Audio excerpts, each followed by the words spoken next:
제12호 태풍 오마이스의 세력이 약화된 가운데 오늘 밤 남해안에 상륙해 내일 새벽 3시쯤 대구 동남쪽 30km 청도군쯤에서 열대 저기압으로 약화될 전망입니다. 하지만 태풍 전면부에 형성된 강수대의 영향으로 많은 비가 내릴 것으로 예상돼 각 시군이 태풍 대비에 만전을 기하고 있습니다.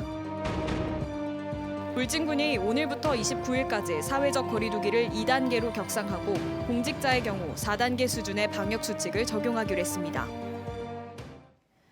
여러분 안녕하십니까? 포항 MBC 뉴스입니다. 올해 첫 태풍 오마이스는 자정 무렵 남해안에 상륙할 것으로 보입니다. 경북 동해안에 많은 비를 뿌릴 것으로 예상되는데 내일 새벽 3시쯤이 태풍의 최대 고비가 될 전망입니다. 조주경 기상캐스터입니다. 태풍 오마이스가 점차 북상함에 따라 빗줄기가 굵어지고 있습니다. 오늘 밤부터는 특보가 발효될 것으로 예상되는데요. 우리 지역에는 경주와 포항이 호우특보가 발효되겠고 울릉도 독도에도 강풍특보가 발표될 것으로 예상됩니다. 태풍이 가장 근접한 시간을 살펴보시면 내일 새벽 3시가 되겠는데요. 우리 지역과는 조금 떨어져 있겠지만 강한 바람이 동반되니까요. 시설물 관리 철저하게 해주셔야겠습니다. 특히 오늘 밤부터 내일 새벽 사이에 빗줄기가 굵어지겠습니다. 시간당 30에서 50mm의 세찬 비가 쏟아지겠습니다. 내일 낮까지 비는 이어지겠고 예상되는 비의 양은 경북 동해안 지역에 100에서 최고 300mm, 울릉도 독도에는 50에서 150mm가 되겠습니다. 이어서 자세한 내일 날씨 보겠습니다. 아침 기온은 22도에서 26도 분포로 시작하겠습니다. 한낮에는 울진이 28도, 영덕 30도, 포항과 경주 31도까지 오르면서 낮 기온은 오늘보다 3도가량 높겠습니다. 울릉도와 독도의 아침 기온은 울릉도 21도, 독도 22도로 출발하겠고요. 한낮에는 25도에서 26도 분포가 예상됩니다. 동해 먼바다를 중심으로는 내일 새벽부터 풍랑특보가 발효될 것으로 예상됩니다. 바다의 물결은 중부 해상에서 최고 4m, 남부 해상에서 5m로 거세게 일겠습니다. 오늘 밤에 태풍이 지나가고 난 이후에도 가을 장마로 인해서 목요일까지 비가 내렸다 그쳤다를 반복하겠습니다. 날씨였습니다. 제12호 태풍 오마이스가 경북 동해안으로 북상하고 있습니다. 태풍의 세력은 많이 약화됐지만 많은 비를 뿌릴 것으로 예상되는데요. 3년 연속 큰 침수 피해를 입은 영덕군은 태풍 대비에 비상이 걸렸습니다. 박성아 기자가 취재했습니다. 2018년 태풍 콩레이부터 2019년 태풍 미탁, 2020년 집중호우까지 3년 연속 물에 잠겨 큰 피해를 입은 영덕군 강구면. 비는 모든 걸 앗아갔습니다. 전기 제품이고 뭐가 하나도 없으니까 지금 막막한 거지 뭐. 하늘이 하는 일에서는 뭐 말리지는 못하고. 태풍 오마이스의 북상 소식에 이곳 강구면 주민들은 침수 피해가 반복되지 않을까 우려하고 있습니다. 말도 마. 지금 년년마다 차니까 이거 시장의 주민들이 불안해가 사수건 비만 오면 불안해. 2층 집까지 물이 차올랐던 기억은 아직도 선명합니다. 1년 버려가지고 집수리한테 다 했고 또 1년 버려 집수리한테 다 했고 이거 뭐 할 짓입니까 이거.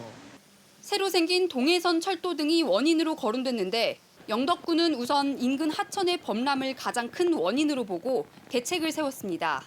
범람을 막기 위해 화전천을 확장하고 동해로 향하는 배수 터널을 뚫었습니다. 최근 공사가 마무리돼 이번 태풍부터 이용할 예정입니다. 하지만 산에서 유입되는 빗물은 여전히 걱정입니다. 실제로 지난해 집중호우 때는 이 빗물로 인한 피해가 컸기 때문입니다. 운동장에는 지금 물이 한 1m 정도 지금 차가 있습니다. 지금 작년하고 똑같은 상황입니다. 똑같은 상황. 문제 해결을 위해 저류시설 조성을 추진 중인 영덕군은 우선 곳곳에 임시 양수기를 설치하고 빗물 펌프를 총동원할 계획입니다. 임시 대형 양수기를 23대를 지금 설치 완료하였고 임시 배수를 3개소를 완료하였습니다. 그렇지만 그 집중호우나 폭우 시에는 주민들이 각별한 대처가 필요합니다. 반복되는 침수 피해로 고통받은 강구면이 이번 태풍은 무사히 넘길 수 있을지 주민들은 간절히 바라고 있습니다. MBC 뉴스 박성아입니다. 포항시는 태풍이 북상함에 따라 긴급 대책회의를 열고 부서별 피해 최소화 대책을 마련했습니다. 시는 특보 발효 시 전 직원 비상근무를 발령하고 응급복구 지원에 나서기로 했습니다. 또 중대형 빗물 펌프장 16개소의 정상 가동 여부도 점검했습니다. 포항시는 2019년 태풍 미탁으로 침수된 두호시장과 장성시장 일원에 7억 원을 들여 간이펌프장을 설치하는 등 간이펌프 시설 10곳을 개선했습니다. 경상북도와 대구시가 공동으로 대구 경북 특별지방자치단체 설치를 위한 연구에 착수했습니다. 부울경을 비롯한 다른 지역의 추진 상황과 해외 사례 등을 분석하여 꼼꼼하게 준비해 행정통합으로 가는 징검다리로 활용한다는 계획입니다. 김건엽 기자가 취재했습니다. 대구 경북 행정통합이 중장기 과제로 미뤄지면서 공론화위원회는 대구와 경북이 공동으로 추진할 수 있는 사업 분야를 먼저 발굴하고 이를 운영하는 특별지방자치단체를 만들어 행정통합에 대비할 것을 조언했습니다. 특별지방자치단체는 2개 이상의 지자체가 특정한 목적을 위해 광역적으로 사무를 처리할 필요가 있을 때 설치할 수 있는 것으로 부울경이 가장 먼저 합동추진단을 출범했고 남원, 장수, 산청, 함양 등 6개 지자체는 지리상권 관광개발을 위한 특별지자체 설치를 추진하고 있습니다.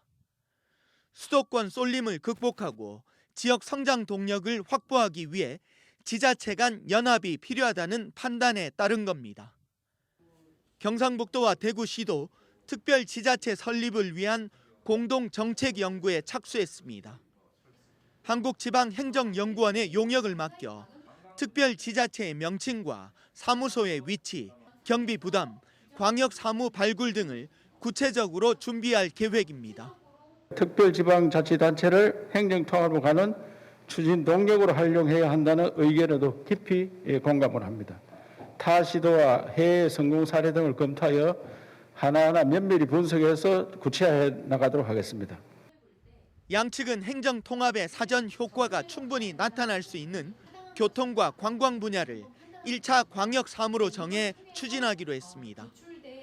최종 연구 결과는 오는 12월쯤 나올 예정이며 양측은 이를 토대로 법적 규약을 만들어 시도의회 의결과 행안부 장관 승인을 거쳐 특별지자체를 설치할 계획인데 지방선거가 내년 6월로 예정된 만큼 차기 선출직들의 과제가 될 것으로 전망됩니다. MBC 뉴스 김건엽입니다. 울진 지역에서 지난 주말부터 13명의 코로나19 확진자가 발생하자 울진군이 오늘부터 29일까지 사회적 거리 두기를 2단계로 격상했습니다. 이에 따라 유흥시설과 식당, 카페는 24시까지만 영업할 수 있고 편의점 역시 밤 12시 이후에는 취식이 금지됩니다.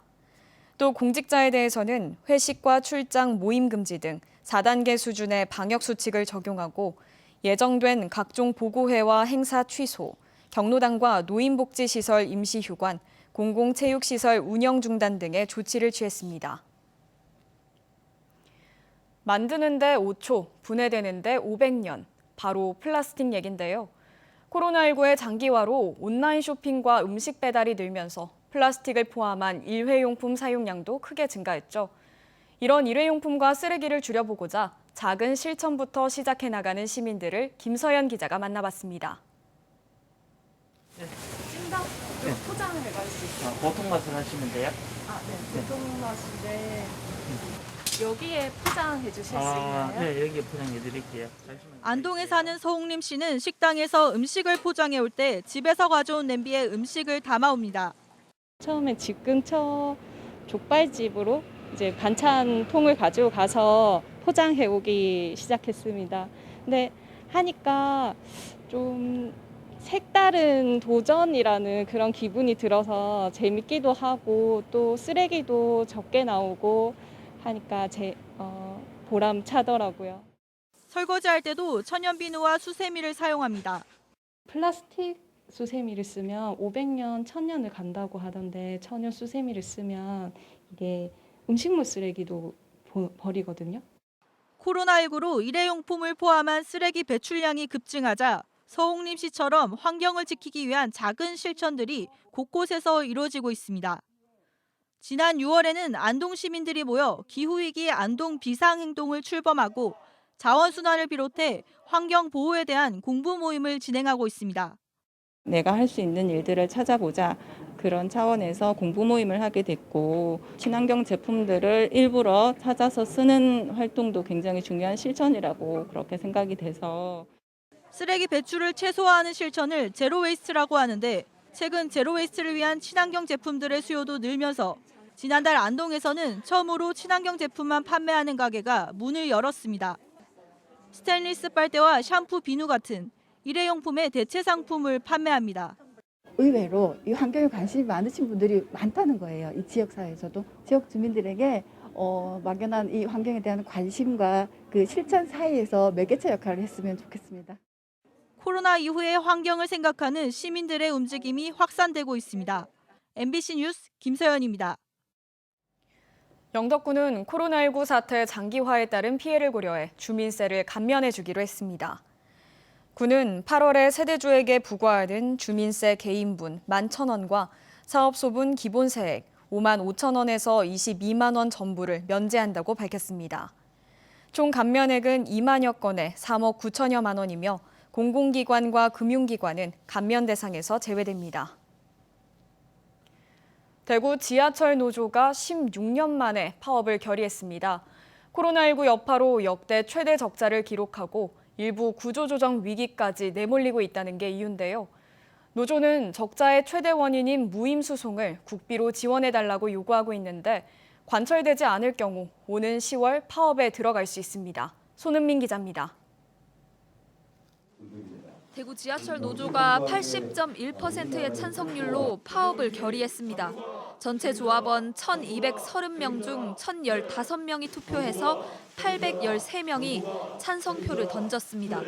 서울과 부산, 인천, 대전 지하철 노조도 압도적인 찬성률로 파업을 결의했습니다. 이번 파업은 코로나19로 승객 수가 줄어 심해진 재정난에서 비롯됐습니다. 대구도시철도공사의 지난해 당기순 손실액은 전년보다 1.4배 늘어난 2,062억 원, 서울은 1조 원을 넘었고 다른 지자체도 1,000억 원대의 적자를 기록했습니다. 노조는 적자의 주요 원인이 무임수송 손실이라며 정부의 지원을 요구하고 있습니다.